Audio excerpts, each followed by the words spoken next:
Soy Fernando Díaz Villanueva, hoy es 30 de enero de 2019 y esto es La Contracrónica.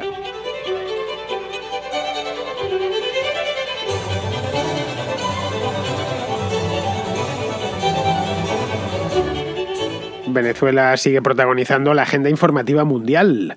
Ya era hora, la verdad, después de todo lo que los venezolanos han tenido que pasar y siguen pasando durante los últimos años y especialmente los 2 últimos años en los que la situación se ha vuelto literalmente insostenible. Bien, como sabemos ya, Estados Unidos ha bloqueado los activos del gobierno venezolano que están dentro de los Estados Unidos, a la batería de sanciones que ya les había puesto hace tiempo sobre personas concretas dentro del régimen. Lo que lo han extendido ahora es a cualquier tipo de activo que pertenezca al Estado venezolano, no a los venezolanos con nombre y apellidos. Un venezolano cualquiera, ese sí tiene una cuenta en Estados Unidos, el gobierno no va a hacer absolutamente nada malo con ella, la va a dejar vivir. Bien, aparte del dinero, que por supuesto eso es lo primero que han bloqueado, las cuentas con dinero dentro, han bloqueado también la empresa Citgo.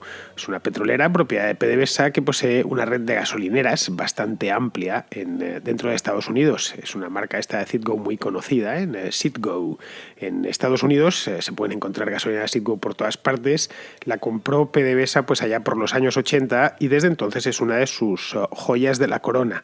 El régimen, por su parte, ha respondido asegurando que denunciará el hecho, esto de los bloqueos, ante los tribunales, no ha especificado ante qué tribunal, pero bueno, han dicho que lo van a denunciar, y también ha retirado el pasaporte a Juan Guaidó y ha ordenado la incautación de sus bienes. En este caso, Juan Guaidó sí que se va a quedar absolutamente sin nada, al menos mientras Maduro siga teniendo en su mano la policía y la Guardia Nacional Bolivariana. Entre tanto, la represión en las calles continúa. Ayer Naciones Unidas denunció el arresto de 77 menores, las protestas que están teniendo lugar en todas las ciudades venezolanas desde el pasado día 23 de enero. En definitiva, que el cerco se cierra y Maduro empieza poco a poco a descontarlo.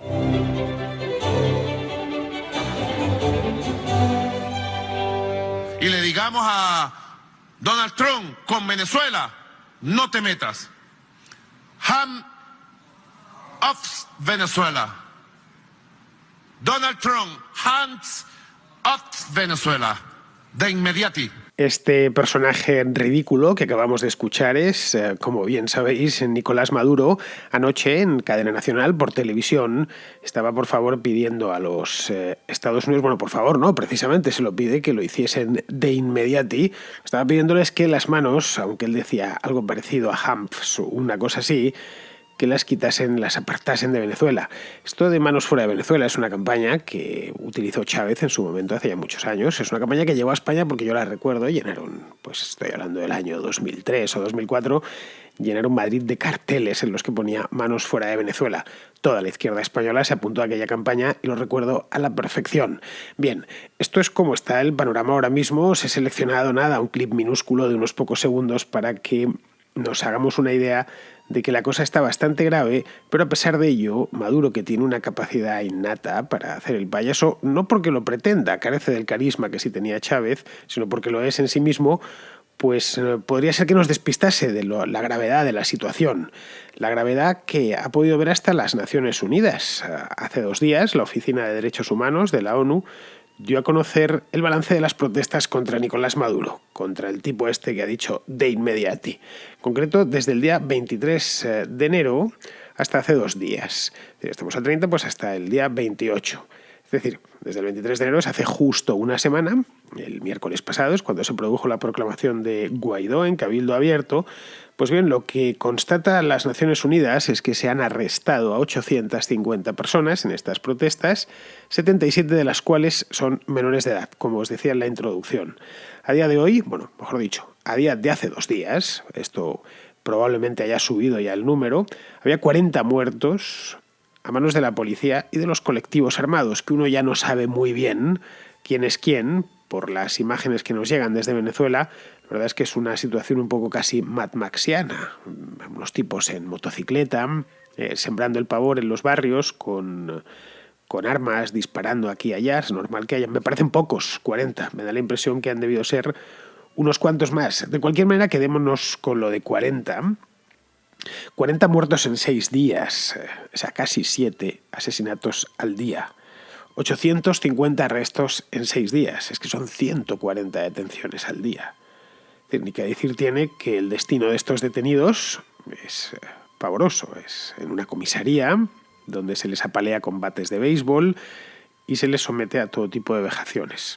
Tal y como contaba ayer en La Contra un oyente venezolano. Vamos, lo contaba Leo, se llamaba el oyente, y nos lo contaba pues casi con lágrimas en los ojos. No se las podíamos ver porque esto es de radio, pero sí podíamos imaginárnosla por cómo tenía, la tonalidad de su voz, que era la verdad un poquito angustiosa. Bien, esta historia que nos contaba Leo ayer no es la única. A lo largo de estos 2 días de semana que llevamos han proliferado estas historias por internet, las hemos podido ver tanto en Twitter como en Facebook. En televisión no se han visto tanto, pero también en reportajes que se han hecho allí de los disparates que está cometiendo estos colectivos y la propia policía bolivariana en las calles de Venezuela. Digo, lo están cometiendo porque es que lo están cometiendo ahora mismo. Esto no quiero hablar en pasado, sino que hablo en presente, a pesar de que la ONU pues ha hecho ya una recapitulación que me temo que van a tener que actualizar hacia mal, además, a lo largo de los próximos días. Como vemos, lo primero que le sale a uno, nada más ver estas cifras, es que el chavismo ha pulverizado todos los récords de la infamia a lo largo de la última semana. Ya está tardando la comisaria de Derechos Humanos de la ONU, que es Michelle Bachelet, en tomar un avión, pero inmediatamente. No sé si Bachelet está en Santiago, está en Nueva York, me da igual. Lo mismo da que me da lo mismo. Debería tomar un avión hoy mismo y visitar Venezuela. Al menos visitar Caracas, no hay que pedirle mucho más. Además, como es chilena, no va a necesitar intérprete. Va a poder escuchar a las víctimas de todos estos atropellos en su propia lengua madre. Así que si realmente quiere ganarse el sueldo como alta comisaria de derechos humanos, que no debe de ser un sueldo bajo, pues la verdad es que debería estar en Venezuela observando esto de cerca, porque además a ella, por su nacionalidad, le pilla bastante de cerca. Los venezolanos, entre tanto, no harían mal en ir tomando nota de los jueces y las juezas que están dictando autos de prisión para menores de edad. Eso de entrada, porque es ilegal dentro de Venezuela, por supuesto, detener a un menor de edad en una manifestación, y no digamos ya lo de darle con un bate de béisbol, torturarle y cosas por el estilo. Eso también es ilegal hacérselo a los mayores de edad. Pues bien, deberían ir tomando nota de cuáles son estos jueces. También deberían ir apuntando los nombres y los apellidos de los altos cargos policiales bajo cuyo mando se están perpetrando estos abusos en las comisarías. Vamos, es una obligación casi moral.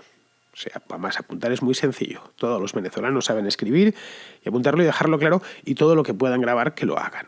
Lo digo porque no deberían salir impunes de esta. Cuando todo haya pasado, y esperemos que pase pronto, pues habrá que depurar responsabilidades. Vamos, digo yo. Y esto tiene que quedar debidamente documentado. Y no será porque en los tiempos que corren no es fácil documentar las cosas, que disponemos, y en Venezuela también, de teléfonos que hacen de todo. Graban vídeo, graban audio, se pueden utilizar como bloc de notas, etc. En fin, yo creo que en el interior de Venezuela poco más se puede hacer a día de hoy. Los diputados de la Asamblea Nacional no han sido detenidos, todavía, ya veremos. Pero es que si fuesen detenidos, es decir, si les hiciesen lo que están haciendo a estos pobres infelices que han metido en las comisarías y que los están moliendo a palos, Maduro pondría ya el último de los clavos de su ataúd. Esa es la verdad. Digo el último porque todos los demás ya los ha ido poniendo a lo largo de los últimos años. Unos cuantos los puso Chávez, eso sí, pero la parte final la ha concluido Maduro. El régimen está herido de muerte, es decir, que de esta crisis que se abrió el día 23 es muy difícil, yo diría que prácticamente imposible que salgan. Digo que es muy difícil, no digo totalmente imposible, porque podría ser que una carambola, estas cosas suceden, que de pronto todo se olvide y estas sanciones que ha puesto los Estados Unidos y el propio Grupo de Lima pues se terminen quedando en nada. Esta vez, insisto, lo dudo, pero por poder podría suceder. Siempre hay que quedarse, en fin, no somos adivinos y tampoco podemos decir lo que va a pasar, pero lo más probable es que de esta ni Maduro ni los suyos puedan salir. Esto nos viene a demostrar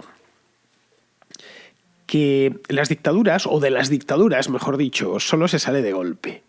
Y que salvo contadas excepciones, no hay negociación que valga. Esto de no, esto vamos a acabarlo mediante una negociación entre el gobierno de Maduro y la oposición, no, se han perdido años valiosísimos en esas negociaciones, aparte del hecho mismo de sentarse a negociar con un malvado, que tampoco tiene mucho sentido. A un malvado hay que derrotarle, nunca hay que negociar nada con él. Esto que decía Gregorio Ordóñez, que en paz descanse, hace ya muchos años, de los etarras. Decía, los etarras lo único que hay que negociar es el color de los barrotes de su celda. Pues con Maduro, Vladimir Padrino, Diosdado Cabello, Elías Jawa y toda esta, Tarek El Aissami y compañía, toda esta banda, lo único que hay que negociar es el color de los barrotes de su falda, de su celda, tal y como están las cosas, y según lo que estamos viendo en la calle. Pero vamos, tampoco han servido de mucho, si lo vemos, las protestas. Es decir, los venezolanos vienen protestando contra Chávez desde hace muchos años. Y ya está bien que protesten, porque la situación se había tornado invivible. Pero vamos, que al final todo gobierno se sostiene, y esto es así, en teoría política básica, se sostiene sobre el consentimiento de una mayor parte de la población, y cuando éste se evapora, solo queda la fuerza. El chavismo perdió el consentimiento hace ya muchos años. Por lo menos 5 años, con las manifestaciones masivas de febrero del año 2014, quizá algo antes incluso, a raíz del fraude electoral de abril de 2013, un mes después de que se anunciase la muerte de Hugo Chávez, cuando Maduro forzó el sistema al máximo, lo reventó para conseguir salir elegido en aquellas elecciones que habría perdido de otra manera, si no hace un pucherazo como un piano. Aquello fue tremendo. Vamos, el día que se termine de investigar lo que pasó entonces, más de uno se va a quedar sorprendido. El hecho es que desde entonces se empezó a perder consentimiento y a día de hoy no queda ninguno. Es decir, gobiernan mediante la fuerza. Yo estoy hablando desde hace ya 4 o 5 años. Esto no es del verano pasado ni del año pasado. Si Venezuela fuese autosuficiente, es decir, fuese un país que tuviese de todo y no necesitase, aunque viviesen con lo opuesto, pero que no necesitase realmente importar nada, y que la economía produjese poco y mal, pero que produjese algo. Pues no lo sé, si se diese ese caso, quizá Maduro y todo el chavismo en general, pues podrían permitirse gobernar con el terror algunos años más. Al final terminaría quebrando de cualquier manera, como vimos en la Unión Soviética o en la Europa del Este. Pero bueno, la Unión Soviética estuvieron 70 años y en la Alemania del Este o en la Europa del Este 40. Hasta que la cosa ya se les implosionó. Pero vamos, no es el caso, ni muchísimo menos, de la Venezuela actual.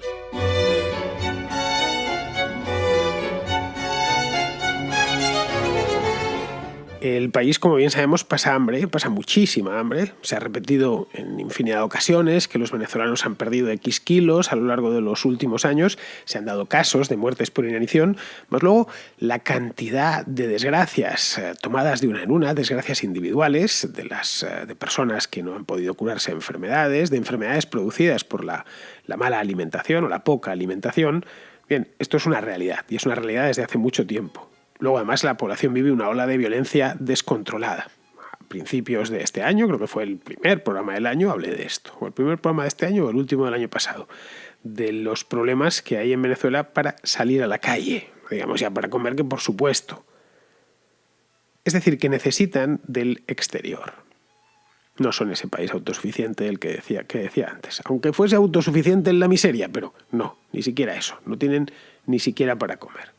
Es decir, necesita importarlo todo, y para ello la única manera que tienen de importarlo todo es que les compren petróleo y se lo abonen en dólares constantes y sonantes, nada más. Es un esquema, la verdad es que bastante sencillo. Lo que está sucediendo ahora es eso mismo, que se les está esfumando la fuente del único poder que les quedaba, que era el poder del palo. Todo eso lo mantenían gracias a que todavía había recursos, cada vez menos, unos recursos decrecientes, pero todavía les quedaba algo. Y habían conseguido mantener cierta ficción en el extranjero. Era Maduro y y el propio régimen estaban muy desprestigiados, pero no hasta el extremo que dejasen de reconocerle. La verdad es que, en cierto modo, se lo han buscado ellos mismos, porque les vienen recordando, tanto los países de América como los países europeos, le vienen pidiendo que deje de hacer el burro desde hace mucho tiempo, por lo menos desde hace 2 años. Y lo que ha hecho es ir más lejos, más lejos, más lejos, hasta lo de esta semana. Claro, visto así, el régimen chavista es inviable. Hoy por hoy es inviable. Bueno, también lo era hace 2 semanas y hace 2 meses y hace 2 años, pero hoy es completamente inviable. Es una especie de régimen zombie. Es lo que mejor le define ahora mismo. Y como tal está actuando, claro, como un zombie, ¿no? Esto es de las películas, agita las manos y se bambolea de un lado a otro, pero ya ha perdido toda iniciativa propia. He empezado el programa de hoy con ese mensaje por televisión de Nicolás Maduro para que nos hagamos una idea, porque es muy ilustrativo.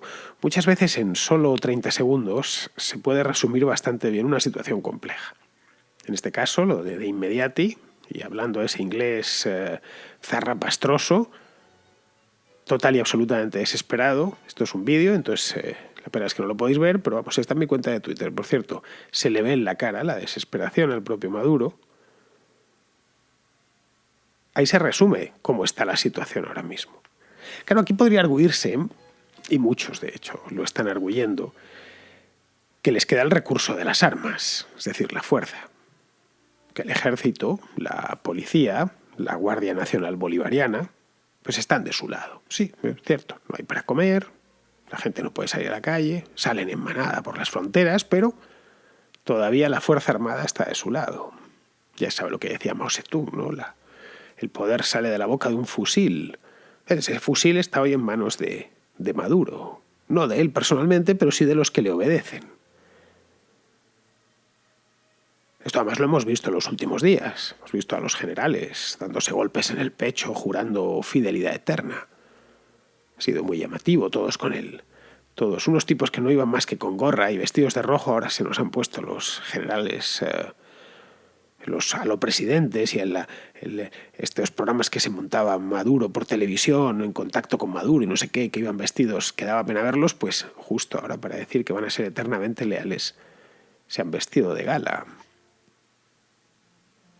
No, se diría que están dispuestos a todo, a masacrar a media Venezuela, si fuese preciso. Bueno, para el caso no bastaría con media, quiero decir. Tendrían que masacrarla en su totalidad. Porque el gobierno ha perdido hasta la última brizna de apoyo popular que le quedaba. Nada. Hoy por hoy, y se pudo ver hace una semana cuando Cabello llamó a la resistencia y emplazó a sus seguidores. No es que se lo hiciese a los manifestantes de la oposición, a sus propios seguidores les emplazó a una vigilia, lo contaba aquí en La Contra, delante del Palacio de Miraflores, y no fue nadie, ni un despistado, nadie. Esto, si lo podéis ver en internet, hay vídeos al respecto de gente que los tomaba con su teléfono. Esta es de nuevo tenemos en 30 segundos un pequeño símbolo. Bastante, bueno, de pequeño no tiene nada, un grandísimo símbolo. Esto además se puede ver en las redes sociales. Los que le quedan todavía defendiéndole son ya muchísimos menos que hace solo 2 o 3 años y lo hacen con la boca pequeña. Y por supuesto son los que viven de eso, ya sea dentro de Venezuela o en el extranjero. Tanto en España como en Argentina o en México o en Perú o en Colombia, vemos que los pocos que les están defendiendo es gente que trabaja directamente por partidos de izquierda alineados con el chavismo desde siempre. Y dentro de Venezuela son los que viven del régimen. Pero, insisto, muy pocos. Si hacemos memoria y recordamos las manifestaciones de 2014, los chavistas o chavestias, como les llamaban con mucho humor los venezolanos, eran muchísimos. Realmente en redes sociales eran potentes. Ahora nada. No es que no sean ni sombra de lo que fueron. Es que se podría decir que son casi inexistentes, por lo menos en volumen. Otros directamente se han pasado al bando de los que protestan, porque cada vez hay menos para repartir. Y como decía antes, ya no hay consentimiento, ninguno. Todo el que agachaba la cabeza lo hacía por interés. Es porque algo le iba a caer, no por ninguna otra razón. Pero es que de un tiempo a esta parte ya no hay con qué alimentar aplaudidores. El aplaudidor, sobre todo el aplaudidor de interés, el que no siente que lo has hecho bien ni que lo estás haciendo bien, te pueden aplaudir por Admiración genuina porque estás pagando el aplauso. El chavismo pagaba los aplausos, los pagaba desde hace mucho tiempo, pero es que ahora no tiene con qué. Al margen de cuestiones puramente morales, como el hecho de ver cómo están reprimiendo a la gente, que eso también influye. Pero lo que eran los rojos rojitos que llaman allí, que salían a la calle, no digamos ya los que salían a apedrear manifestantes de la oposición digo, pues estos ya cada vez son menos. Han sido tan extraordinariamente necios en el manejo de la economía que no pueden ni mantener bien comida a una minoría lo suficientemente grande como para que cuando viniesen maldadas peleasen por lo suyo. Los soviéticos nunca fueron tan necios, ni los alemanes del este ni los rumanos. Más o menos tienen una minoría, era pequeña, pero era lo suficientemente grande como para mantener a una parte del país leal. Pequeña, porque al final allí ni en la Unión Soviética ni en Polonia hicieron falta muchas manifestaciones, se vinieron abajo pues como un castillo de naipes. Es que lo de Venezuela a veces no nos damos cuenta, pero es que es mucho más que una crisis. Cuando se habla de la crisis económica de Venezuela, no, esto va mucho más allá, es que no es ni una depresión, es una hecatombe. Leí ayer que en los últimos años el PIB de venezolano se ha desplomado un 60%. Esto es más de lo que le hizo el PIB de España durante la Guerra Civil, la guerra de 3 años, muy sangrienta, la que murieron miles y miles de personas y en la que hubo bombardeos, una guerra, una guerra además moderna, con carros de combate, aviación, etc. Ha sido más de lo que perdió Irak durante la guerra de 2003, cuando estuvo sometida a intensos bombardeos y pues a varios años de operaciones militares. El grado de devastación en el que el chavismo ha dejado a aquel país es simplemente inaudito. Es un país en el que llueve mucho, muchísimo, pero sin embargo apenas hay unas pocas horas de agua al día, de agua corriente. Un país rico en petróleo, riquísimo, y en saltos de agua para generar energía hidroeléctrica, pero que vive a oscuras, porque el sistema eléctrico está destruido. Es decir, un país así, demolido hasta los cimientos, no puede producir más que refugiados, que ya hay 3 millones en el extranjero, 3 millones de migrantes. Un año más y serán otros 3 millones. Algunos hablan incluso de 5 millones y la cosa sigue igual a lo largo de 2019. Y además no hay opción de cerrar las fronteras porque Venezuela no es una isla como Cuba. Tiene más de 5.000 kilómetros de frontera con 3 países: Colombia, Brasil y Guyana. Virtualmente imposibles de vigilar porque es una frontera selvática. Total y absolutamente imposibles de vigilar, desde luego en su totalidad. Todo esto está a la vista de cualquiera, incluso de los altos mandos del ejército, que como los desposados de la batalla de las Navas de Tolosa ya son la última línea de defensa de un régimen que ya no se sostiene en pie. ¿Cambiarán de chaqueta los altos mandos? Pues no lo sabemos, como ya lo está haciendo mucha gente en Venezuela. Pues los muy altos y muy significados, tipo Vladimir Padrino o Carmen Meléndez, pues probablemente no, porque no tienen escapatoria. Y al final tengan que marcharse a Cuba con el capo. El resto es posible. Es posible que los veamos negando a Chávez como Judas negó a Cristo. Y además que lo veamos antes de lo que pensamos. Los generales libios de Muammar Gaddafi lo hicieron. Y los egipcios de Mubarak. Esto sucedió en 2011, hace no tanto tiempo. Así que no sería la primera vez. Solo nos queda esperar que suceda pronto.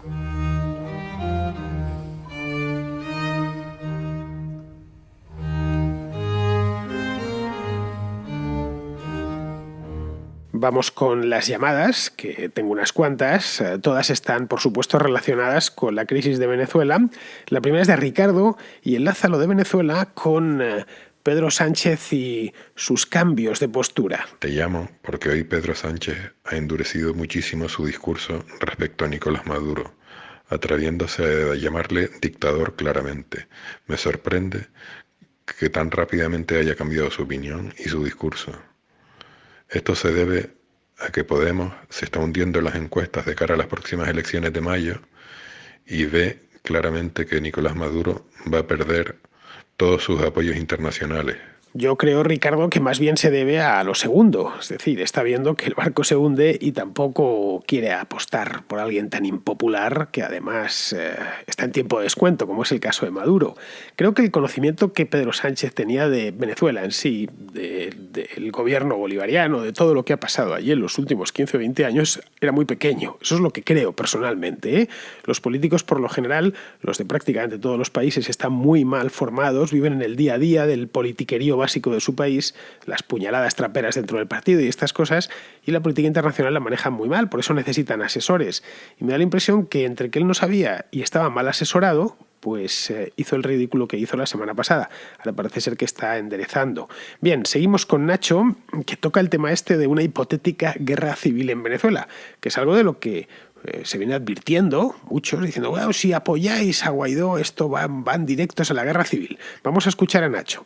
Acabo de escuchar tu podcast sobre Venezuela. Me parece muy interesante todo esto que está pasando, porque era cuestión de tiempo que algo así terminase ocurriendo, era cuestión de tiempo que todo esto se empezara a desmoronar.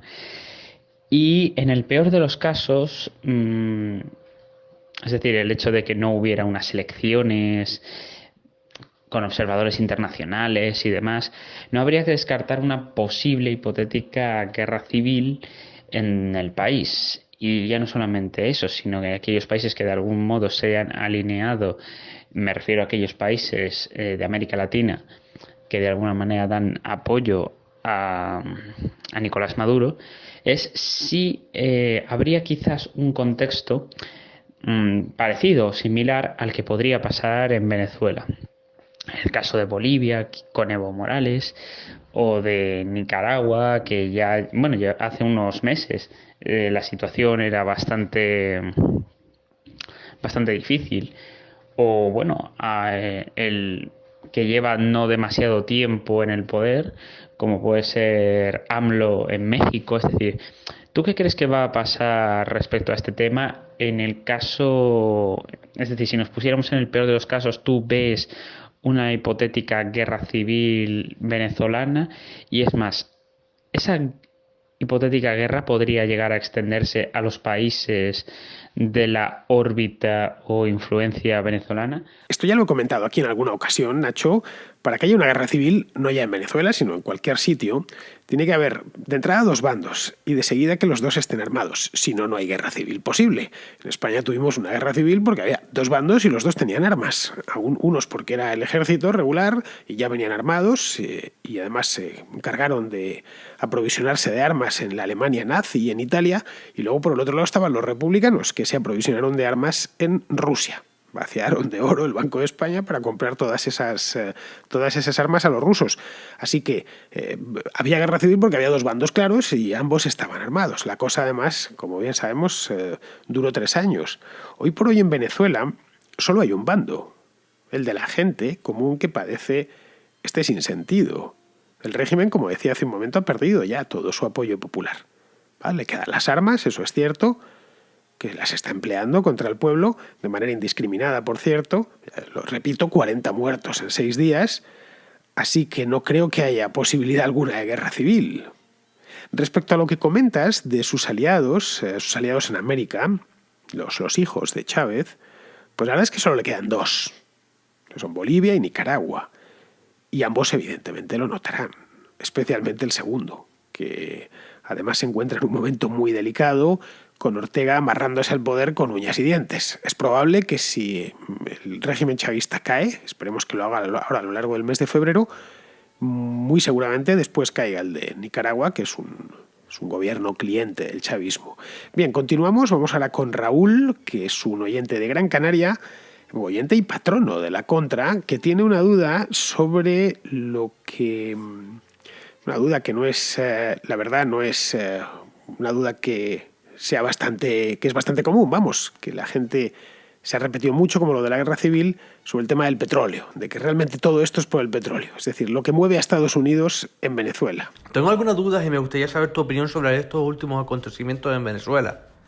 Tengo más o menos claros cuáles son los intereses de China, Rusia e Irán con su apoyo a Maduro, pero aún no tengo claro el porqué de la administración Trump con su apoyo a Juan Guaidó. ¿Están insistiendo tanto en el caso de Venezuela? He leído algunas posturas. Por un lado, algunos dicen por la defensa de la democracia, sacar a Maduro del poder y acabar con la dictadura socialista. Y por otro lado, otros dicen el interés real de Estados Unidos es mucho más sencillo. Quieren el petróleo venezolano. Punto. Pero, ¿realmente es así? Ahora que sabemos que Estados Unidos está produciendo 10 millones de barriles al día y encima es el mayor productor del mundo. ¿Cuál crees que son los intereses de Estados Unidos si no es el petróleo?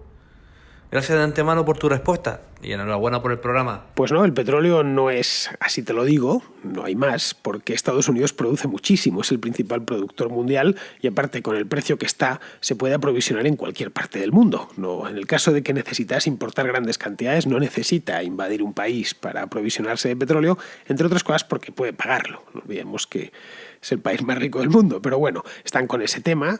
Y están con ese tema porque es lo único que les queda ya. A ver, yo creo que Estados Unidos quería quitarse al chavismo de en medio desde hace ya muchos años. Esto no es una cosa de ahora, porque es un incordio, básicamente. Esta es la principal razón. Es decir, le ha revuelto toda Hispanoamérica. Ha promovido el castrismo a lo largo de 15 años. Es un narcoestado y eso está más que demostrado. Y tiene vínculos muy fluidos con Irán y con organizaciones terroristas. Vamos, esto podría continuar e incluso hacer un programa sobre el tema. Esa es la razón principal.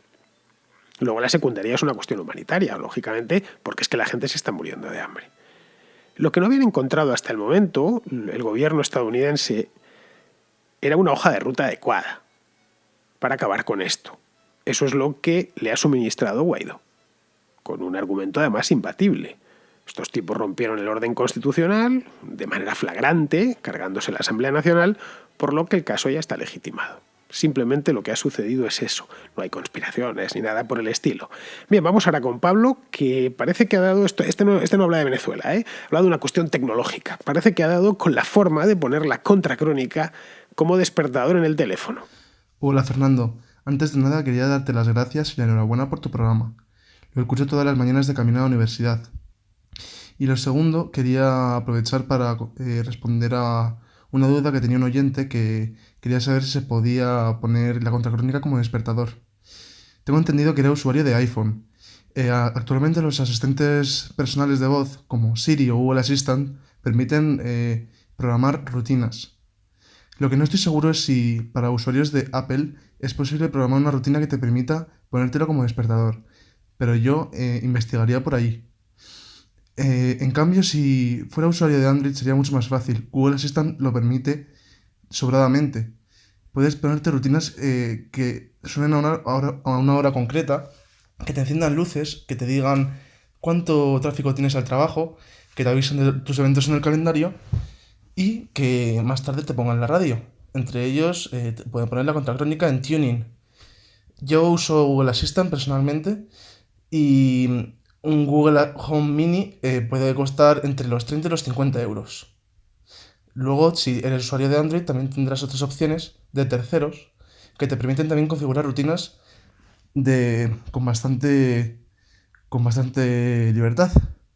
Una aplicación que sirve para ello es MacroDroid, que también lo utilizo yo. Y se la recomiendo a todos los oyentes de la Contracrónica. Así que nada, este era mi comentario tecnológico y espero que les sirva a todos aquellos oyentes que tenían la duda. Un saludo y siga así con tu programa. Pues muchas gracias, Pablo, pero al Google Assistant ese va a haber que pedirle que ponga la contracrónica en iVoox, no en YouTube, no en TuneIn, porque solo se va a poder escuchar por iVoox y YouTube a partir del próximo día 1 de febrero. Os dije la semana pasada que era el 28 de enero, pero al final en iVoox han decidido moverlo hasta el día 1, que me parece más lógico, así que desde este mismo día 1 solo se va a poder escuchar a través de estas dos plataformas, iVoox y YouTube. Así que supongo que esto que dices, el Google Assistant, lo mismo le da encender el teléfono en YouTube o en iVoox que encenderlo en TuneIn. Muy bien, pues vamos a ir terminando ya, vamos con Pizarro, que se sale de Venezuela hoy y nos cuenta el tema este de Roger Stone. Las sabandijas reptan, escudriñan todas las oquedades y en la suciedad encuentran su hogar.